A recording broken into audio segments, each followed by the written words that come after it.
Guys welcome to a new blog. तो कैसे हैं आप सब लोग? आई होप कि आप सब लोग अच्छे होंगे।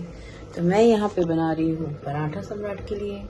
ये एप्पल मैंने उसके लिए कट करके रखे हैं और ये देखिए कितना वेस्ट निकलता है जब हम बनाते हैं कुछ। ये एप्पल के अंदर बहुत वेस्ट निकलता है। अगर आप उसको छील कर नहीं खाएंगे ना तो डेफिनेट सी बात है कि उसके अंदर इतनी सारी प्रॉब्लम होगी, इतने सारे जर्म्स होंगे, वो बहुत खतरनाक है। इसलिए मैंने एप्पल काट के रखे हैं जिससे कि अगर कहीं से खराब हो तो वो निकाल सकूं। सम्राट को रेडी करती हूँ स्कूल के लिए, फिर आपसे मिलते हैं। Later. आ चुके हैं घर के बाहर और अंदर, यानी इस रेखा पर। कोयल कहाँ गई? बहुत अच्छा बोलती है, मीठा मीठा मीठा। A few moments later. Guys मैं आ गई हूँ स्कूल से। ये बन रही है मेरी प्यारी सी चाय मेरे और सम्राट के पापा के लिए, और ये मैंने सम्राट के पापा के लिए सूजी का चीला बनाने के लिए घोल तैयार किया है, क्योंकि वो नहीं खाएंगे खाना अभी सुबह सुबह। जब ऑफिस जाएंगे मन नहीं करता इतनी जल्दी खाना खाने का, तो इसलिए मैं उनको इसमें बहुत सारी वेजिटेबल डालूंगी अभी मैं, जिससे कि ये बहुत पौष्टिक बने। तो बस चाय नाश्ता तैयार करती हूँ और फिर मैं दूंगी अपने प्यारे प्यारे पेड़ों को यहाँ छत पे और नीचे जाके पानी। तो मिलती हूँ आपसे भी थोड़ी देर में चाय के बाद। 1 hour later. हे गाइस, तो मैंने यहाँ सम्राट के पापा की तैयारी कर दी है। मैंने उनके यहाँ शर्ट प्रेस करके रख दी है, ये सब उनका सामान निकाल दिया है, और यहाँ पे मैंने उनके शूज भी तैयार कर दिए हैं, और उधर मैं कर रही हूँ उनका ब्रेकफास्ट तैयार। मेरे प्यारे पौधे। मैंने नाश्ते में चीला बनाया है, चीला यहाँ बन रहा है। हाँ, तो मैं सम्राट के लिए भी कुछ चीले तैयार करके रख दूंगी, क्योंकि किचन में काम करते करते मेरा मन नहीं लगता है। इसलिए सम्राट के स्कूल जाने के बाद उसका टैब मैं यूज करने लगती हूँ। और वो खामोश लुटती रही, सही है ना? अपने घर को बचाना था। क्योंकि किचन में भी ना आप काम करते करते कई बार क्या करो, अभी चीला जो है वो एक स्लो प्रोसेस है, आराम से धीरे धीरे बनता है। इसलिए इस प्रोसेस को करने के लिए आप एक्स्ट्रा में कुछ कर सकते हैं। तो मैंने सोचा जो बैठ के मैं वीडियोस देखूंगी, क्योंकि मेरे पास टाइम नहीं है, बिल्कुल भी टाइम नहीं है आज भी, क्योंकि सम्राट के पापा के जाने के बाद मुझे सफाई करनी है, कपड़े धोने हैं, और भी बहुत सारा काम है, कूलर में पानी भी भरना है, तो बहुत सारे काम हैं। फिर तब तक सम्राट के स्कूल से आने का वक्त हो जाएगा, तो काम है बहुत और टाइम है कम। मैं इतना ऑयल लेती हूँ, इसे बिल्कुल ड्रॉप करने के बाद बस ये बूंद है हल्की हल्की हल्की। ऑयल हम बहुत ही कम यूज़ करते हैं हर चीज़ में, आपको भी कम यूज़ करना चाहिए। और आज मेरी मेड नहीं आएगी तो मैंने बर्तन भी साफ़ कर दिए हैं। शाम को नहीं आएंगी दीदी, उनको कुछ काम है हॉस्पिटल का, तो वो काम भी मैंने कर लिया, और शायद कल भी वो नहीं आएंगी।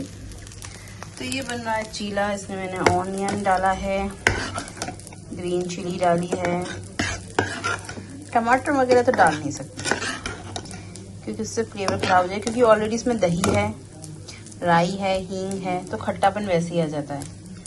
तो बस सम्राट के पापा के ऑफिस जाने के बाद मिलती हूँ मैं आपसे। Later. Hey guys, तो यहाँ बन रहा है मेरा चीला। इसे पलटते हैं और फिर मैं पानी भरने जाऊंगी पेड़ों में। पेड़ों में पानी देना बहुत जरूरी है। ये अभी कच्चा है, जब तक ये पकेगा तब तक मैं देती हूँ अपने पेड़ में पानी। इधर मैंने कपड़े भी धुलने लगा दिए हैं, और अब घर के लेके जाएंगे पानी के लिए। सम्राट के पापा भी ऑफिस चले गए हैं, तो मैं पानी भर के लेके जा रही हूँ, क्योंकि बड़ी बाल्टी तो उसको उठाई नहीं जाएगी, तो 3-4 चक्कर लगेंगे, लेकिन पेड़ों में पानी डाल दिया जाएगा। फिर छत पे जाऊंगी, फिर छत के पेड़ों में डालूंगी।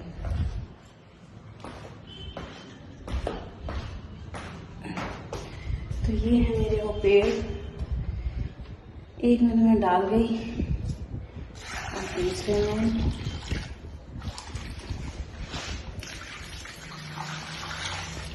वैसे एक बात है, सम्राट के पापा बहुत लकी हैं क्योंकि मैं उनकी सारी की सारी बातें मानती हूँ।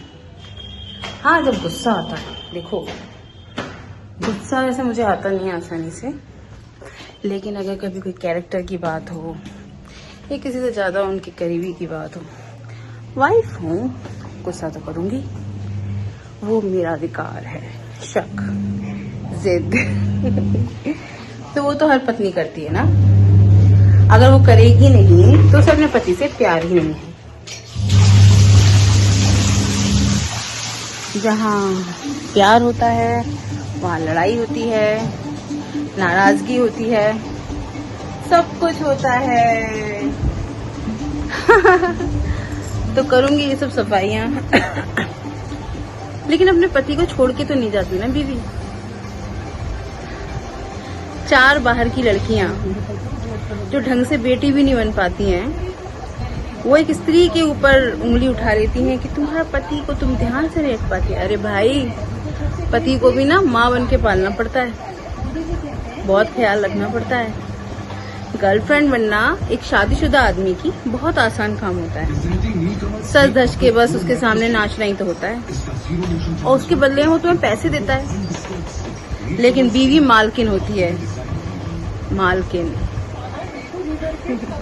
राजा की रानी और बादशाह की क्वीन। वो पैसे नहीं लेती है क्योंकि जो मालिक होता है ना, वो काम के पैसे नहीं लेता, और जो नौकर होते हैं वो काम के पैसे लेते हैं। तो जो तुम लोग पैसे लेती हो ना मेरे पति से, तुम नौकर हो, इतना याद रखना। तो ऐसी जो लड़कियां होती हैं जिनमें संस्कार और चरित्र नाम की कोई चीज़ नहीं होती, उनके लिए मेरा एक प्यार भरा संदेश है कि जो चंद पैसों के लिए तुमने बेच दिया है अपना ईमान, जो चंद पैसों के लिए तुमने बेच दिया है अपना ईमान, वो क्या जानेगी धैर्य और सम्मान से बनी पत्नी का अभिमान। तो बेटे, तुम कभी पत्नी नहीं बन सकती, तुम ऐसे ही कूड़ा रह जाओगी और डस्टबिन में भर के तुम्हें कहीं किसी कचरे के डिब्बे में फेंक दिया जाएगा। तो पत्नी बनने के गुण सीखो, वरना कूड़ा तो तुम हो ही। इस दुनिया में सबसे खतरनाक लोग कौन होते हैं, जिनसे वाकई में डरना चाहिए? जो लोग बहुत टूटने के बाद, बार बार टूटने के बाद जुड़ते हैं, वो सबसे खतरनाक होते हैं। क्योंकि आज नहीं तो कल उनके हौसले तुम्हें डरा देंगे। जिन लोगों ने उन्हें तोड़ा है ना, और तोड़ने के बाद भी वो मासूमियत का खेल खेल रहे हैं, अरे बड़े शतरंजी होते हैं ऐसे लोग। ये सोचते हैं कि इंसान के साथ हम कुछ भी कर लेंगे, और रिश्ते भी इस तरह से ऊपर नीचे होते हैं कि उस इंसान को जो सबसे छोटा है या उसको दबा लेते हैं, दबाते हैं। लेकिन ये भूल जाते हैं कि जो लाचार है, जो तुम पे कहीं ना कहीं डिपेंड करता था, और तुमने उसे उसकी मासूमियत को छीनकर, उसके दिल को तोड़कर, उसके अपमान के तोहफे गिफ्ट में कर कर कर जो नफरत दी है, कभी ना कभी वो तुम्हें वापस तो जरूर मिलेगी ना। मिलती है भाई, मिलती है। और उस दिन लोग कहते हैं हाय ये तो बदल गया, आज ये वो नहीं रहा जो ये हुआ करता था, अब इसमें स्वाभिमान आ गया है, अब ये हमें कुछ नहीं समझता। ऐसा दिन भी आता है कि जो तुम आज कर रहे हो, तुम सब लोग जो भी किसी के संग गलत कर रहे हो, याद रखो एक दिन ऐसा चक्र घूमेगा कि तुम्हें उसी के सामने भीख मांगने के लिए खड़ा होना पड़ेगा जिसको तुम बेगैरत समझ रहे हो। सोचो कैसा लगेगा। और तुम ये सोचो कि ऐसा नहीं होगा, तो तुम खुदा थोड़ी ना हो, खुदा थोड़े हो तुम जो सब कुछ बदल लोगे। नहीं बदल पाओगे यार, नहीं बदल पाओगे। कहते हैं कि ऊंचाइयों पर जाते समय उस चक्र में जितने लोग मिले बड़े सजदे के साथ मिलना चाहिए, बड़ा झुक के और अदब से मिलना चाहिए, क्योंकि वापसी भी होती है और फिर उसी रास्ते पे हमें उन्हीं लोगों से सामना होता है जिनके सर हमने रौंदे होते हैं, जिनके दिल हमने तोड़े होते हैं, जिनके साथ दुनिया भर की बदतमीजी की होती है। देखो, वक्त बदलता है और वक्त जरूर बदलता है। ऐसा नहीं होता कि वक्त बदलेगा नहीं, वक्त बदलता है भाई, वक्त बदलता है। तो तुम एक दिन उन्हीं के सामने खड़े होगे या तुम उसी परिस्थिति में खड़े होगे जहां तुमने उनको लाके खड़ा किया था। पर इस बात का मेरा यकीन रखना कि उनमें तो हौसला था, वो तो खड़े हो गए, संभल गए, गिर के फिर से चल दिए अपनी राह की ओर। पर मेरे यार, याद रखना मेरी एक बात कि तुम यूं गिरोगे, यूं गिरोगे, यूं गिरोगे कि तुम उठ ना पाओगे। मत करो, अभी भी वक्त है, शायद, कह नहीं सकती किस किस के पास वक्त है और किसका वक्त खत्म हो चुका है, लेकिन वक्त होता है तो संभल जाओ। किसी को इतना छोटा और इतना तकलीफ मत दो कि वो तकलीफ तुम सह ना पाओ, क्योंकि वक्त तो बदलेगा, ये डेफिनेट सी चीज है। आप इसको नहीं बदल सकते हो किसी के भी साथ, किसी भी परिस्थिति में, कोई भी रिश्ता हो। अगर आज तुम किसी को जानबूझ के दुखी कर रहे हो, उसके साथ धोखा कर रहे हो, उसका साथ नहीं देते और उसे सुइयां चुभो रहे हो, उसको अपमानित कर रहे हो, उसके दुश्मनों से जाके मिल रहे हो, उसके दुश्मन क्रिएट कर रहे हो, तो मुकम्मल जहां है ये, इसमें तुम्हें भी वही वापस मिलेगा जो तुमने दिया है। अपनी अपनी झोली पसार के रखो, दामन थोड़ा बड़ा करो, जो दिया है तुम सबको वापस वो जरूर मिलेगा, जरूर मिलेगा, जरूर मिलेगा।